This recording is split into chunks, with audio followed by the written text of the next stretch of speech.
Let's come back home where politics, sadly, is not much better. If only we had a Trump, like you said, Freya.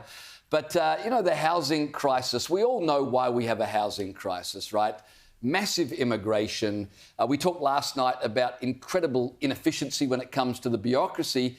But now there's a third key as to why we've got a housing crisis, and that's because the people charged with fixing it have got absolutely no idea at all. Have a listen to the New South Wales Housing Minister, Rose Jackson, who went on radio for a just an easy interview on the ABC and was asked about... Sorry, what was that? This one was with The Project. Sorry, it was with so it's even easier. It was with The Project.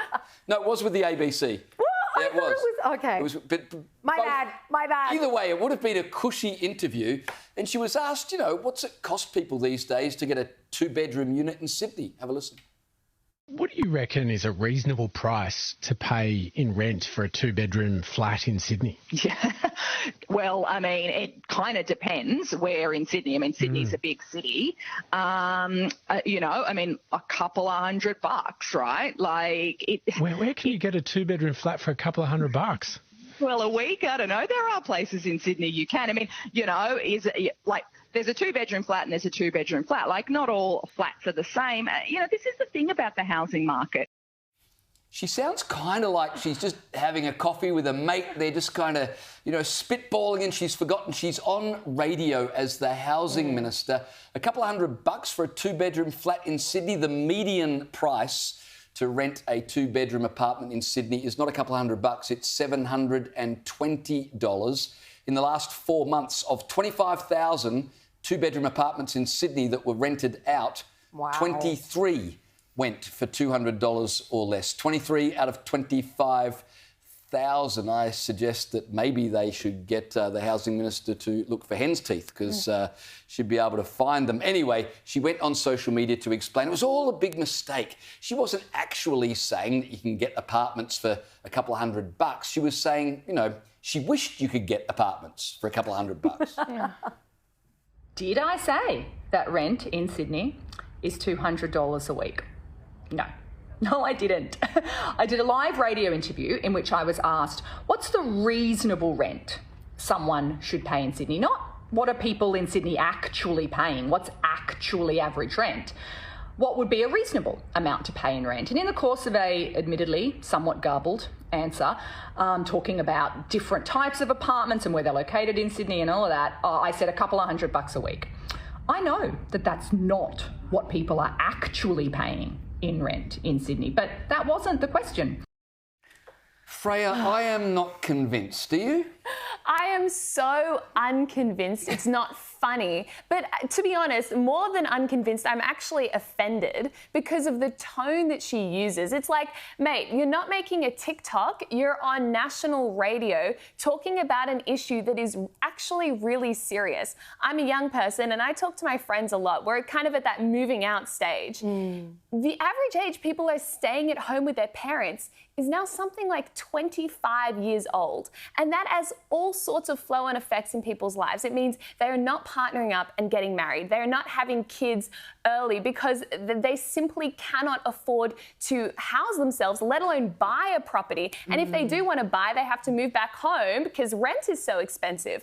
And so I just think the whole way she is approaching this discussion with the hoodie and the TikTok response to the interview where, you know, it was so unfair that they asked her that question, it's like, you're the housing minister who's supposed to be solving a really critical problem for a lot of Australians. You're not just going to kind of make us forget by just chucking on a TikTok and using some pink font. The other thing I wondered, Liz, is she says, you know, the reasonable price for a two-bedroom apartment, a couple $100. What do you reckon landlords would think of the housing minister saying a couple $100? That would be a reasonable thing to charge. That was the point that I was going to make, because even if that's what you meant, $200 a week for a two-bedder is completely unreasonable. That is way too low. Even if we did live in utopia, no reasonable person would be like, well, I'm only paying $200. This is the most populated city in our nation. It is the most expensive city in our nation. It is a wonderful place to live, but gosh, do you have to pay for the privilege $200 for a two-bedder? I mean, even if we were doing incredibly well, that wouldn't be reasonable for landlords. They're never going to drop that low. Exactly. And the other thing is, whose mortgage is $200? Right. Whose mortgage? The average mortgage has gone up by $30,000 in the last year because we've had something like 12 interest rate rises, no sign of relief anytime soon.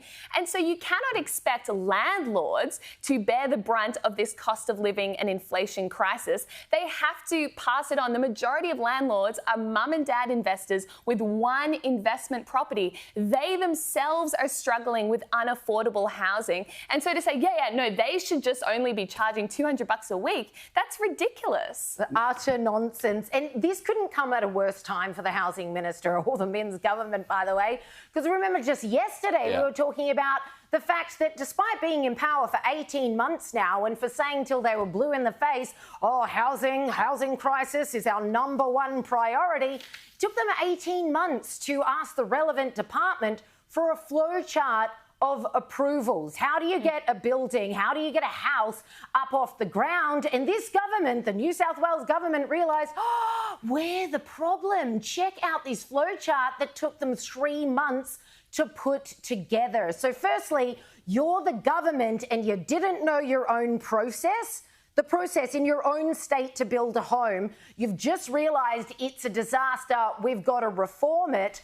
Okay, and then the next day, your housing minister goes on radio and tells everyone she reckons a two-bedder costs $200 a week. I mean, I think the housing crisis is far worse than any of these guys are remotely aware of. I've got to say the most disturbing part of that discussion was nothing to do with housing prices, but when you said most young people are staying at home till they're 25. I've got twin 19-year-olds. I'm thinking another 6 years.